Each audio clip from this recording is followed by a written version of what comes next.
बिस्मिल्लाहिर्रहमानिर्रहीम। अस्सलाम वालेकुम टू एवरीवन। कैसे हैं सब लोग? ठीक हैं? देखिए बेटा, आज हम क्लास 9th उसकी न्यू बुक और फिजिक्स का चैप्टर नंबर 4 है और लेक्चर नंबर 3 है हमारा। और टॉपिक क्या है? Moment of force. अब मोमेंट ऑफ फोर्स पर बात करेंगे कि मोमेंट ऑफ फोर्स क्या होता है। मोमेंट ऑफ फोर्स, इस पर बात करेंगे। मोमेंट ऑफ फोर्स पर देखिए, मोमेंट ऑफ फोर्स जो है ये basically turning effect of a force है, यानी फोर्स का टर्निंग इफेक्ट है जिसको मेजर करते हैं। ठीक है। और इसकी जो क्वांटिटी है वो एज किस शक्ल में होती है? मोमेंट ऑफ फोर्स, या फिर हम लोग इसको बोलते हैं torque. Basically moment of force को हम टार्क बोलते हैं। तो टार्क जो है वो क्या होता है? टार्क जो है बेसिकली ये प्रोडक्ट होता है। टॉर्क जो है वो प्रोडक्ट होता है मोमेंट आर्म और फोर्स का। जो फोर्स हम अप्लाई करते हैं रोटेट करने के लिए, यानी एक बॉडी को अगर हम रोटेट कर रहे हैं, सपोज मतलब ये बॉडी है, इसको अगर रोटेट किया जा रहा है, घुमाया जा रहा है, तो इस पर जो फोर्स अप्लाई करती है, जो हमने इस पर फोर्स लगाई है, सपोज यहां पर हम फोर्स लगा रहे हैं, तो इसकी वजह से अगर घूमता है तो ये इसका मोमेंट आर्म है। यानी मोमेंट आर्म और फोर्स का जो प्रोडक्ट होता है, यानी आपका जो टॉर्क है वो किसके इक्वल होता है? अगर आप इसको डिफाइन करते हैं तो टॉर्क क्या है? टॉर्क आपका है the product of moment arm and force. यानी फोर्स और मोमेंट आर्म का जो प्रोडक्ट है उसको हम नाम देंगे इज कॉल्ड टॉर्क। तो फिर टॉर्क जो है, फिर हम उसको मैथमेटिकली कैसे लिख सकते हैं भाई? इसका जो साइन होता है वो टाओ बोलते हैं इसको, टाओ। ये इक्वल होगा आपका force multiply bye moment arm को एल लिखते हैं, ये इसकी मैथमेटिकल फॉर्म होगी। और अगर हम यहां से देखें, फोर्स का यूनिट क्या होता है? फोर्स का यूनिट होता है न्यूटन। और एल जो है, चूंकि ये एल मोमेंट आर्म लेंथ की शक्ल में है तो मीटर, तो भाई न्यूटन मीटर जो है ये इसका यूनिट होता है टॉर्क का। ठीक हो गया। अब दूसरी बात ये समझ लें कि अब आप जो है इसको मजीद अगर आप देखें कि दो तरह का टॉर्क प्रोड्यूस होता है। अगर तो आपका टॉर्क जो है, आप किसी बॉडी को रोटेट करते हैं, मतलब इस बॉडी को अगर आपने रोटेट किया तो इसकी डायरेक्शन जो है वो रोटेट होते हुए ये है। अगर डायरेक्शन उसकी जो है वो एंटी क्लॉकवाइज है, मतलब अगर उसकी डायरेक्शन जो है वो इस तरह से है, मतलब वो इस तरह घूम रहा है, यानी एंटी क्लॉकवाइज। एंटी क्लॉकवाइज जो डायरेक्शन होती है, एंटी क्लॉकवाइज डायरेक्शन हमेशा क्या होती है? पॉजिटिव, यानी तब आपका टॉर्क जो है वो पॉजिटिव होगा। और अगर आपकी जो डायरेक्शन है किसी बॉडी को घुमाने की वो क्लॉकवाइज है, वो क्या है? क्लॉकवाइज। अगर क्लॉकवाइज है तो फिर आपका टॉर्क क्या होगा? नेगेटिव। ये दो बातें भी आपने साथ इसके अंडरस्टैंड करनी है। बाकी इस टॉपिक में बहुत ज्यादा कुछ नहीं है, मैं रीड कर देता हूं। तो भाई टॉपिक पेज नंबर आपका 83 है। The turning effect of a force is measured by a quantity known as moment of force और टॉर्क। ये भी इसकी डेफिनेशन है, लेकिन ज्यादा आसान डेफिनेशन जो मैंने अभी लिखी है वो है कि मोमेंट ऑफ फोर्स और टॉर्क जो है is defined as the product of the force and the moment of, यानी magnitude of the torque is given by, आप लिख सकते हैं tau is equal to force multiply by, यानी एफ मल्टीप्लाई बाय एल। तो where tau जो है is the torque and L is the moment arm. ठीक है। The line of action of the force is perpendicular. याद रखें जो line of force है वो हमेशा परपेंडिकुलर होती है। लाइन ऑफ फोर्स आपकी क्या है? ये जो मोमेंट आर्म है, जिस बॉडी पर आप फोर्स लगा रहे हैं, आपकी फोर्स हमेशा क्या होगी? उससे परपेंडिकुलर 90 डिग्री पर होगी। इस परपेंडिकुलर टू और देयरफॉर मोमेंट आर्म जो है L is equal to R. Rotate करते हुए आपको पता है कि बॉडी रोटेट कर रहा होता है, जब कोई बॉडी रोटेट करता है तो उसका ये जो डिस्टेंस होता है ये क्या कहलाता है? आर। तो आर जो है वो एल ही के इक्वल होगा, एक ही बात होगी। ठीक है जी। तो remember that the torque of a force is zero when the line of action of force passing through the axis of rotation। अगर ये जो फोर्स है ये परपेंडिकुलर नहीं रहती, ये जो आपका मोमेंट आर्म है इसी की डायरेक्शन में आपकी फोर्स भी है, तो फिर आपका जो है वो टॉर्क जो है वो जीरो होगा, याद रखिएगा। ठीक है।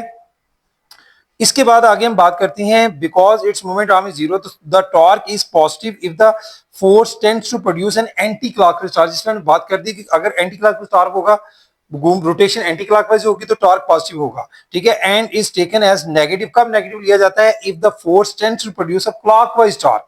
ठीक है। द ऐसे यूनिट ऑफ टॉर्क अभी हमने बात कर ली, न्यूटन मीटर है, मैंने आपको समझा दिया। इसी के अंदर से फोर्स का न्यूटन और इसका metre, newton metre. In many cases, the line joining the x-axis of the point and P where the force F acts in is not perpendicular to the force. अगर फोर्स परपेंडिकुलर नहीं होगी, जो पीछे मैंने बात की, therefore OP will not be the moment arm. In such cases, we have to find a component of force perpendicular to OPL, or we can find R the component of L that is perpendicular to the line. तो हमने असल में उस वक्त उसका component देख लेना है. अगर कोई बॉडी एग्जैक्टली नहीं है तो उसमें हमने उसका कंपोनेंट चेक करना होता है कि उसका कौन सा कंपोनेंट, वो कौन सा कंपोनेंट है उसको घुमाने के लिए. वो कंपोनेंट एक्स एक्सिस के लॉन्ग है या वाई एक्सिस के. तो भाई वो ज्यादातर वाई एक्सिस के लॉन्ग होता है, यानी साइन एल साइन थीटा जो है वो कंपोनेंट होता है. एल साइन थीटा यानी जो वाई कंपोनेंट के अलॉन्ग होता है वही रोटेशन में जो है अपना रोल प्ले करता है. ठीक है, अगर एक्स एक्सिस के अलॉन्ग होगा तो फिर क्या होगा, फिर तो मूवमेंट आर्म, जैसे हमने अभी बात की, मूवमेंट आर्म और फोर्स की डायरेक्शन सेम हो गई, मतलब वो परपेंडिकुलर नहीं है, एक ही सीध में है, तो फिर आपका टॉर्क प्रोड्यूस नहीं होगा. ठीक है जी, ये था आपका टॉपिक टॉर्क से रिलेटेड. इसके बाद एक छोटा सा टॉपिक और है, वो भी हम डिस्कस कर लेते हैं. वो है जी टॉर्क ही की एक टाइप है. अभी टॉपिक टॉर्क ही है, उसी की एक टाइप होती है कपल. जी कपल क्या होता है? कपल ये है कि जब आप फोर्स अप्लाई करते हैं, बॉडी आपका सेम होता है. सपोज आप, ये पॉइंट ओ है, यहां से आप समझ लें कि यहां से ये जो डिस्टेंस है दोनों का, इस तरफ का और उस तरफ का, आप इस तरह ले लेते हैं कि ये पॉइंट ए है, ये पॉइंट इसका बी है. जितना डिस्टेंस यहां से है उतना ही उस तरफ है. मींस कि इसको अगर आप R1 कह देते हैं, ये R2 होगा, ये इसका सेंटर O है. तो हम दो फोर्सेस अगर एक्ट करते हैं, एक फोर्स जो है वो दोनों पैरेलल फोर्सेस ही हैं, बॉडी सेम है, उस पर एक फोर्स जो है वो एक्ट कर रही है, वो उसकी उसकी डायरेक्शन जो है वो आप देख सकते हैं दूसरी फोर्स से क्या है, अपोजिट डायरेक्शन में है. यानी दो फोर्सेस एक्ट करती हैं, अगर बॉडी सेम होता है और दोनों पैरेलल ही होती हैं फोर्सेस, और वो फोर्सेस जो हैं जब एक्ट करती हैं तो वो पैरेलल और अपोजिट होती हैं लेकिन सेम बॉडी पर होती हैं. इस सूरत में जो टॉर्क प्रोड्यूस होगा उसको नाम देंगे कपल. ठीक है जी, इसकी एग्जांपल्स में आप, जैसे आप टूटी जो है, टैब जो है, आप उसको घुमा के बंद करते हैं, खोलते हैं, उसको बंद करना खोलना जो है वो भी इसी की एग्जांपल है. अगर आप की के साथ लॉक को ओपन करते हैं, क्लोज करते हैं, वो भी इसी की एग्जांपल में आएगा. इसी तरह से अगर आप, सबसे ज्यादा कॉमन एग्जांपल इसकी स्टीयरिंग है. जब वो गाड़ी चला रहे होते हैं तो उस पर आपको ज्यादा वाज़ेह तौर पर देखें, दो फोर्सेस एक्ट कर रही हैं. ये देखें एक ही वक्त में दोनों पैरेलल हैं लेकिन बॉडी सेम है जिस पर एक्ट कर रही है, स्टीयरिंग व्हील. लेकिन क्या है, एक फोर्स आगे की तरफ, एक पीछे की तरफ, यानी ऑपोजिट डायरेक्शन में. ये भी एग्जांपल कपल की है. तो ये भाई कपल था. इसकी मैं डेफिनेशन जो है वो आपको बुक से ही चाहे रीड करवा देता हूं, समझा मैंने आपको दी है. तो when two equal and opposite parallel forces act at two different points, मतलब एक इस पॉइंट पे एक्ट कर रही है ए पर, एक बी पर एक्ट कर रही है. ठीक है, लेकिन है दोनों पैरेलल हैं और ऑपोजिट हैं of the same body, body भी आपका सेम होगा, तो उस शक्ल में दे फॉर्म अ कपल. ठीक है जी, टार की फॉर्म कौन सी बनेगी, फिर इससे कपल प्रोड्यूस होगा. तो फिर कपल क्या है? Couple is a special type of torque we observe at many situations in our daily life when two equal and opposite parallel forces produce torque. For example, while opening, जैसे मैंने आपको example दी, opening और closing का water tap, turning key in the clock, opening the lid of a jar. ठीक है, ये भी इसी की एग्जांपल है. turning steering wheel of a motor car. ठीक है, we apply a pair of equal forces in opposite directions. The torque produced in this way is known as couple. ये था भाई कपल से रिलेटेड हमारा टॉपिक. और इसके बाद हम एक छोटी सी एग्जांपल है कपल ही से रिलेटेड, इससे टॉर्क से रिलेटेड, उसको भी डिस्कस कर लेते हैं. Example number 4.2. इसमें भाई हमें देखें क्या चीजें गिवन है. सबसे पहले आप डेटा बनाते हैं, स्टेटमेंट को रीड करना है आपने. अ स्पैनर 25 सेंटीमीटर लॉन्ग, स्पैनर की लेंथ दी गई है. Length of spanner, length of spanner जो है वो हमें गिवन है, यानी एल आपको गिवन है, जिसको आप मोमेंट आर्म भी कह सकते हैं. कितनी है? 25 सेंटीमीटर. लेकिन आप जानते हैं कि सेंटीमीटर स्टैंडर्ड यूनिट नहीं है, तो इसको किस में कन्वर्ट करेंगे? मीटर में. कैसे? 25 डिवाइडेड बाय 100, तो ये मीटर में कन्वर्ट हो जाएगा. आपके पास आ जाएगा 0.25 मीटर. ठीक हो गया. इसके बाद हम आगे चलते हैं. मजीद आपको क्या गिवन है? If a force of 400 newton, force हमें गिवन है जी. फोर्स है यहां पर F is equal to 400 newton. Then देखिए, कह रहे हैं applied at the end of the spanner. तो क्या है? What is the torque acting on the nut. आपने टॉर्क फाइंड आउट करना है यहां पर. टॉर्क जिसको आप बोलते हैं टाउ, टाउ आपने वैल्यू इसकी फाइंड आउट करनी है. सॉल्यूशन में जाते हैं. अभी हम लोग इस टॉपिक को रीड आउट करके आए हैं. वी नो दैट क्या फार्मूला अप्लाई होगा यहां पर भाई?